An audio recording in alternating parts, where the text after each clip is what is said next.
Hey guys, welcome back to my channel. If you're new here, go ahead and click that subscribe button. If you're returning, welcome back. So a lot of you guys have asked me when I'm gonna restock my locks, and truth be told, making locks is a lot. So I just figured let me show you guys how I do them, and then if you want to recreate it at home, I'm all for it, you know? So when I do my Boho Locs, I do them in 3 lengths. Because it is a bob, the shortest lock is going to be in the back, but you can't use that same length for the locks in the front or it's going to look crazy, you know? They all need to like reach an even length. So I do 3 different levels. One for behind in the very back, like below the ear to ear line, and then the middle one for the middle 2 sections, and the top for the top. Obviously, as you continue to go up in your client's hair or your hair, the locks get longer. So this is the hair that I'm going to use. This is the hair that I use for everybody who's been asking. It's the Afro springy twist hair for the wrapping hair, and the base hair is the Cuban twist 24-inch hair, and that's what I'm going to use. And then for the curly pieces, I'm going to use I'm showing you the Cuban twist hair again and the length and stuff like that. Yeah. Anyways, for the curly pieces, this is the brand that I'm using. You can get this off Amazon. Any curly hair will work. I like to use human hair when I do my locks. I don't like to use human hair. It's a preference, but for my locks specifically, I prefer using human hair.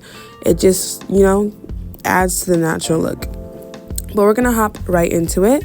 So you're gonna take that base hair, and this is the same length that you're gonna use for all these lengths. It just depends on where you cut it.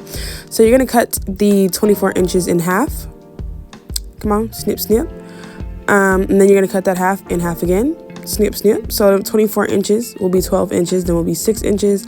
So you're using those 6 inches to make your locks. This is one of them.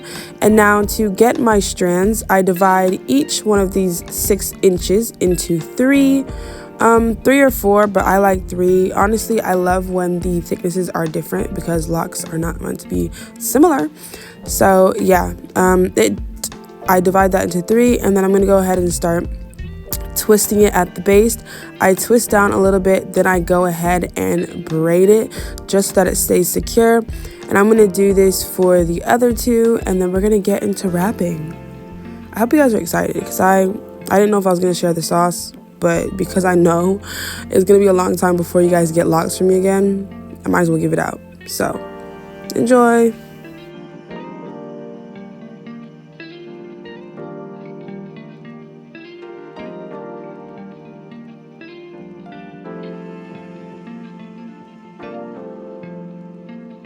Okay, now let's get into making the locks.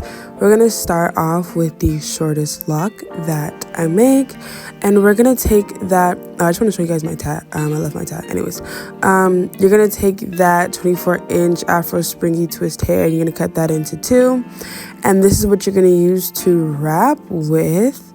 And this is just me showing it to you. It's just a fluffier texture than the base hair, and it has amazing texture. I'm a 4C girly, so most of my locks are kind of like for me, made for the 4C girls, but they look good on everybody.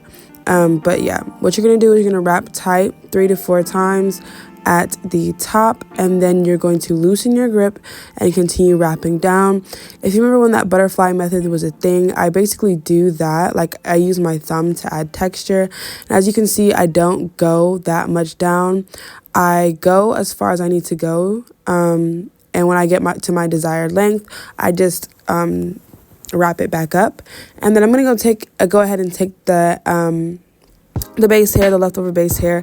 I'm also going to use that to wrap it back up, and this just helps secure the length, but also helps secure the lock. And I do that, and then I just cut off the end, and that is my first piece, and that's how I make the shortest one. And then I'm going to go in and make the next one.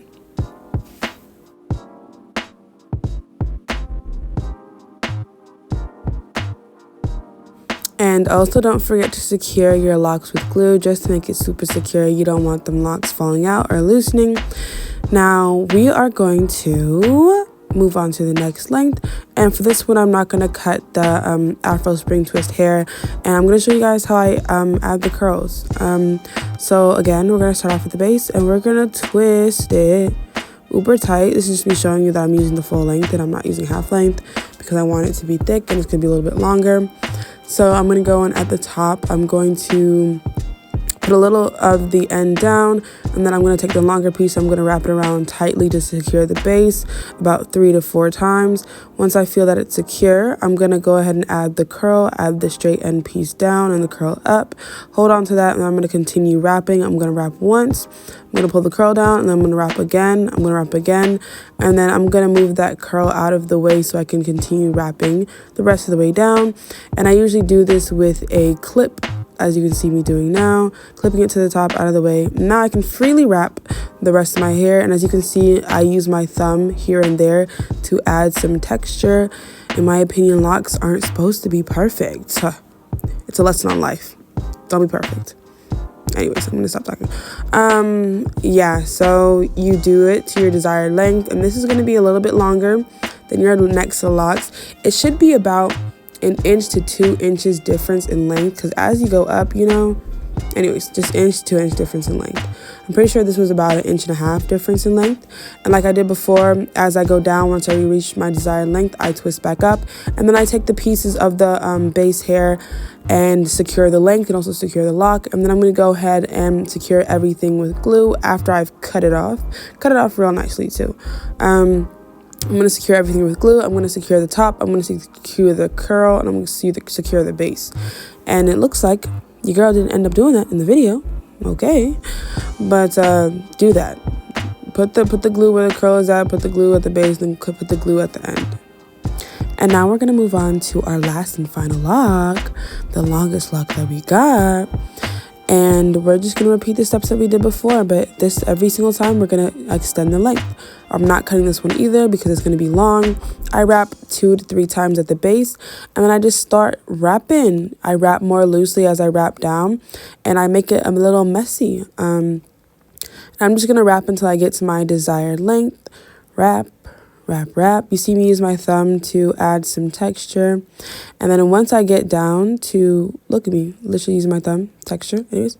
Once I get down to my desired length, I am going to, see how I use all of it this time? I'm going to take the end, the base hair, because I have no more of the wrapping hair to wrap up. And I'm going to wrap that base hair back up the length of the lock. And I'm going to do that a couple times. I might even use all of it so that I don't have to cut off the ends with scissors. But yeah, and after I've wrapped everything, look at me adding glue. I add it to the top, to the base. Look at me adding the glue. I told you. Yeah, and that's basically the 3 lengths. That's how I did the lock bob. And if you guys want to see how I install it, I'm going to be uploading this one and the install video on the same day at the same time, so you guys can watch and interchange between both. But these are how I make my Boho Locs. Enjoy.